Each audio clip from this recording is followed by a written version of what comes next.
I am very excited to see how this alliance plays out and what's going to happen against the guild, against the Port Mafia eventually. Shit is really going down right now.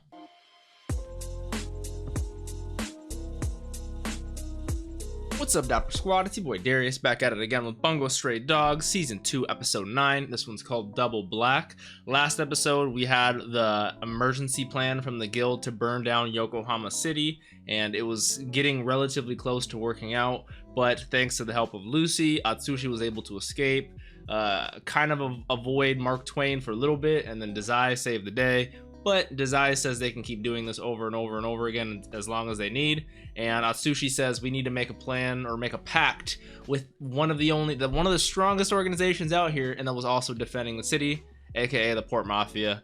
So it's gonna be interesting. I'm very excited. I say we hop into this episode. Don't forget, if you guys want early access and full length to this show and all the other shows I'm watching, we are 4 episodes ahead on Patreon.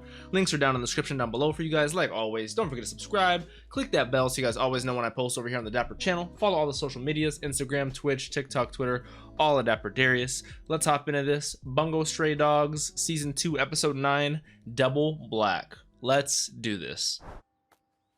Another kitty cat. What is that, an anchovy? Oh, he doesn't want it?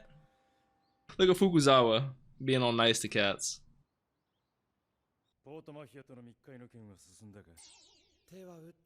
He's like, wait, what?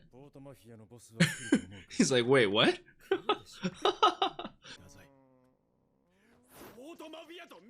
Yeah, that's quite the plan, huh, Kunikita?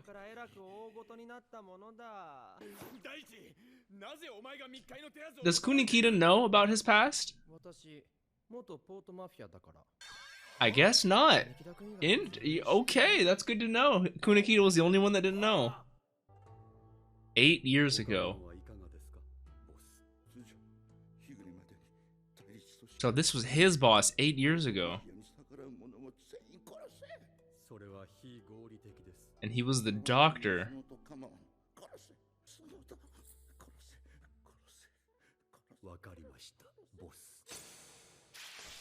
So this is how Mori Ugai took over.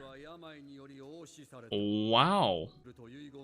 This is some Game of Thrones type shit. Look at his face. Oh, this is a young ass Dazai. The layers just keep getting deeper and deeper every time, I swear. And they're all ready for an ambush, waiting for to be betrayed. This is crazy. Both leaders.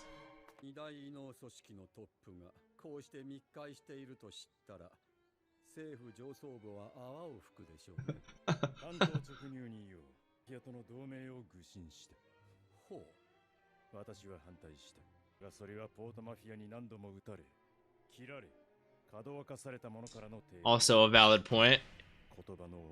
Very much way. I like that from Fukuzawa. I actually really like that.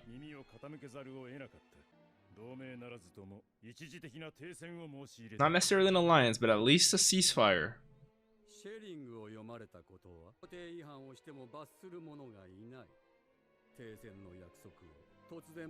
Valid point, valid point.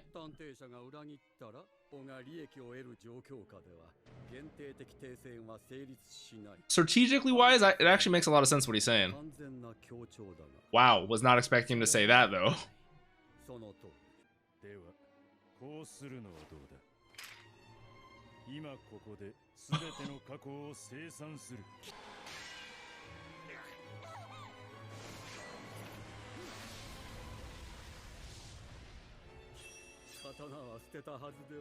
Fukuzawa's a fucking legend.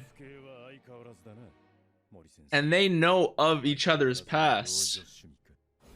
Okay. First off, I didn't think about it or talk about it last episode. I'm definitely curious what happened to Ongo after that car accident, because Mori said, you know, if the government had realized that, you know, these two people were meeting, they'd be frothing at the mouth, which is true. But Fukuzawa is fucking crazy. They're both super talented, super quick, super strong, but Fukuzawa could have easily aimed for all 3 of their necks right there, yet he disarmed them easily. So And I love what he was saying about Atsushi, how normally he would disregard trying to make an alliance with the Port Mafia, but the person who's suggesting it has had the most damage to them done by the Port Mafia, so it carries weight. This is getting crazy. Oh, he does talk to cats. Oh, and Tani. Oh, my lord. That was all an illusion.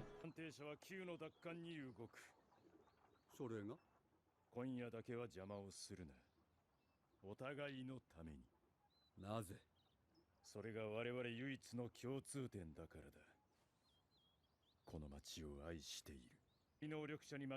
100% true. Also, I never talked about how I've always talked about how smart strategically Mori is, but that made so much sense when he was saying when we're unofficial parties in this sort of engagement, there's no governing entity above us to punish the ones who would be responsible for betraying. It only is in each other's benefit to betray and to go against each other's backs, which makes a whole lot of sense. But then he doubled down and said, so our only option is complete cooperation, which is insane, which is definitely not going to happen.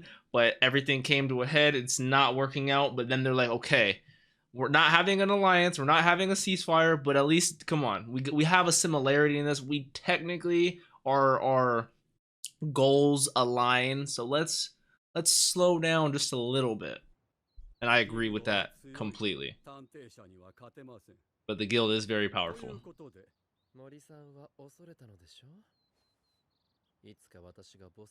Especially with how much he knew and how fucking talented Dazai was, I could see that being a fear from Mori. That's like the Sith from Star Wars.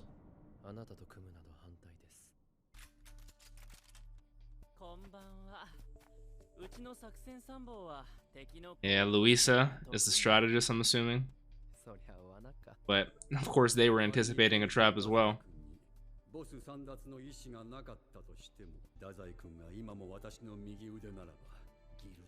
That I firmly believe as well. Dazai is literally something else.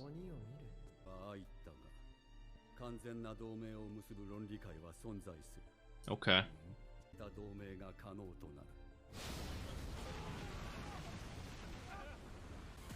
I'm assuming that's Chuuya. Yeah, the fucking legend is. Oh. Those two, they were partners. Just for one night. Oh, I love this as he's looking into the moonlight. And I love how he can use his gravity on other people too. Make them float, slam them down.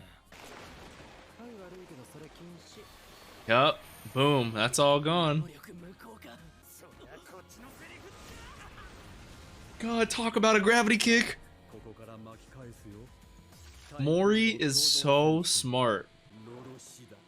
His strategy, like he said, is so optimal and rational. This man is fucking something else.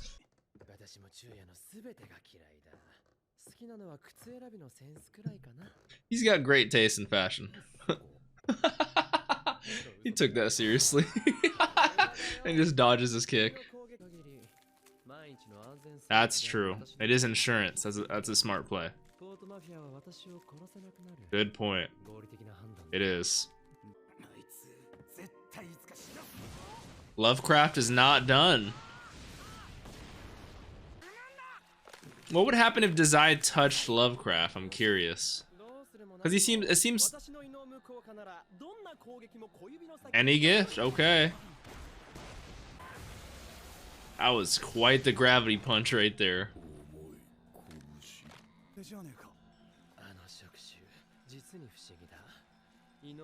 That's what I was wondering. It's kind of like Aizawa in My Hero. He also has a erasing type ability, but with people whose abilities are built into their body, their genetics, the way that makes them actually change the way they look, can't change it, just like Dazai. Makes a lot of sense. I was wondering that because for Lovecraft, it doesn't seem as if he is making tentacles out of his hands. It seems like he is the tentacle monster himself. He's just using the skin as kind of like a cover, as like a way to disguise and blend in. So it would make sense why he wouldn't be able to disable it. This man is fucking from a different dimension or something. He's a Lovecraftian being. Shame and Toad. Valid point. Ooh, solid punch. And then you make him just so heavy, slam him in there. Oh, so you have to touch them first. That makes it a little more balanced.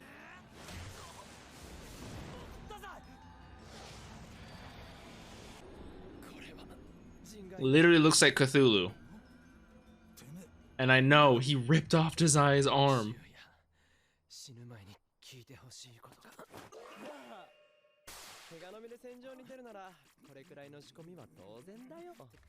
Granters of dark disgrace.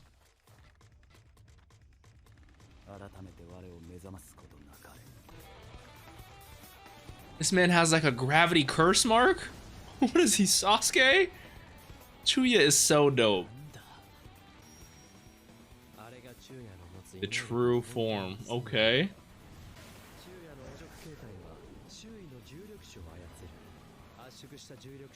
The graviton is a...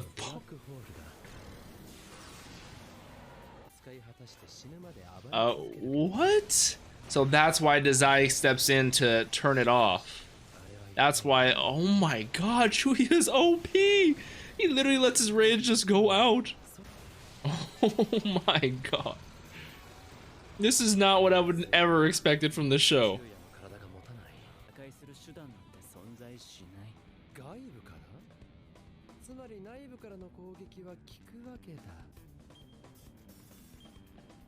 Oh, that's the thing. That's Dazai's cast. I was like, what is that?